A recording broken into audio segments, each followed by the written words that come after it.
زبان کو قابو میں رکھنا، اس سے کوئی لغو بات صادر نہ ہو۔ لغو اس بات کو کہتے ہیں جس کا کوئی مقصد نہ ہو۔ آپ نے کوئی بات بولی ہے، اگر آپ نہ بھی بولتے تو کوئی فرق نہ پڑتا۔ بیہودہ گوئی، سب و شتم، گالی گلوچ، غیبت، چغلی، بہتان تراشی، یہ تو بڑے جرم ہیں، بڑے بڑے گناہ ہیں۔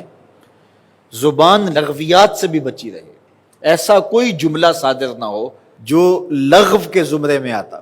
اللہ کے محبوب علیہ السلام کا ایک فرمان آپ نے کئی بار سنا۔ آقا کریم علیہ السلام نے ارشاد فرمایا، من حسن اسلام المرء ترکہ ما لا یعنی ہے۔ کسی شخص کے اسلام کا حسن یہ ہے کہ ہر بے مقصد بات کو، کام کو چھوڑ دے، جو لا یعنی ہے، جس کا کوئی مقصود نہیں ہے تو اس کو ترک کر دے۔ تو ہر قول، ہر عمل، ہر رویہ، ہر حرکت و سکنت جو بے مقصد ہو اس کو ترک کر دینا چاہیے۔ مومن کے کندھوں پر امت کو غالب کرنے کی ذمہ داریاں ہیں، اور اس مختصر سی زندگی میں اللہ کی رضا جوئی اس کا مقصود ہے۔ اولاد کی تربیت اس کے ذمے ہے، اپنے ماحول کو پاکیزہ بنانا یہ اس کی ذمہ داریوں میں شامل ہے، امر بالمعروف نہی عن المنکر یہ اس کی ذمہ داریوں میں شامل ہے۔ اتنا مصروف شخص بیہودہ گوئی کرے گا، اتنا مصروف شخص فضول گوئی کرے گا، جس کی اتنی ذمہ داریاں ہوں، تو کیا وہ اپنے وقت کو برباد کرے گا؟ تو مومن کی زندگی پاکیزہ زندگی ہوتی ہے۔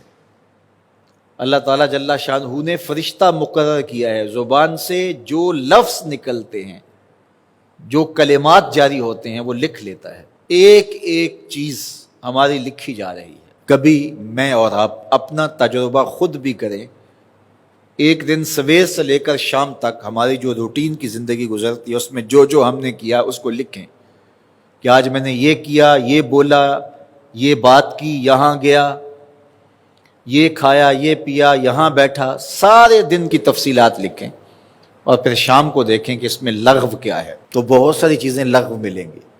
یہ نہ بولا ہوتا تو کیا فرق پڑتا، یہاں نہ گیا ہوتا تو کیا فرق پڑتا، یا مجھے کیا ملا ہے یہ بولنے سے، یہ کام کرنے سے، یہ رویہ اختیار کرنے سے مجھے کیا حاصل ہوا ہے۔ تو جو چیزیں برائی کے زمرے میں آتی ہیں، گناہ کے زمرے میں آتی ہیں، کبائر ہیں، وہ تو ہیں ہی ہیں۔ تو بہت ساری ہماری ایسی باتیں ہیں کہ جو ہمارے مقصد کی نہیں ہیں، اور سویر سے لے کر شام تک ہم جتے ہوئے ہیں ان کاموں کے اندر۔ زندگی کا بوجھ کم ہو جائے گا اگر ہم بیہودہ گوئی سے، فضول گوئی سے، لا یعنی گفتگو سے اپنے آپ کو بچائیں گے۔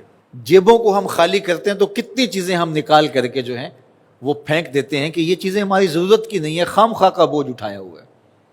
اس طرح زندگی میں بہت ساری فضولیات کا ہم بوجھ اٹھا کے پھر رہے ہوتے ہیں، بہت سارے اقوال کا بوجھ، بہت سارے افعال کا بوجھ، بہت سارے رویوں کا بوجھ، اور بے مقصد چیزوں کا بوجھ۔ اہل ایمان کی نشانی یہ ہے کہ ان کی زندگیاں با مقصد ہوتی ہیں۔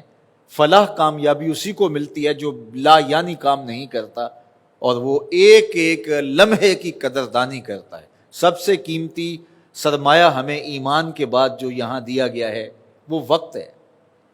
اگر وقت کو اچھے طریقے سے گزار لیں گے تو یہ دنیا بھی سنور جائے گی اور آخرت بھی سنور جائے گی، اور یہ قیمتی سرمایہ اگر برباد ہو گیا فضولیات میں تو بہت سخت نقصان کر لیا۔ تو اہل ایمان کی وہ خوبی جو فلاح پانے والے ہیں، کامیابی حاصل کرنے والے ہیں، بیان کرتے ہوئے کہا والذین ہم عن اللغو موردون، وہ لغویات سے اپنے آپ کو بچاتے ہیں، اعراض کرتے ہیں۔ کثرت کلام کے نتیجے میں دل سخت ہو جاتا ہے، اور اللہ کو ناپسند چیز قلب قاسی ہے۔ سخت دل اللہ کو ناپسند ہے، نرم دل اللہ پسند کرتا ہے، رقیق القلب لوگوں کو اللہ پسند کرتا ہے۔ زیادہ کلام کرنے والے بیہودہ گو، ان کو جو دنیا کے اوپر سزا ملتی ہے اور اس کا جو نتیجہ ہے بیہودہ گوئی کا، وہ قلب کا قاسی ہو جانا، قلب کا سخت ہو جانا ہے۔ تو کثرت کلام سے گریز کرنے کا مزاج پیدا کریں، چونکہ جو زیادہ بولتا ہے تو وہ غلط بھی زیادہ بولتا ہے۔ ہاں جہاں بولنا ضروری ہو وہاں ضرور بولا جائے۔ اللہ جل شانہ ہم سب کو زندگی کو با مقصد بنانے کی توفیق ارزانی کرے۔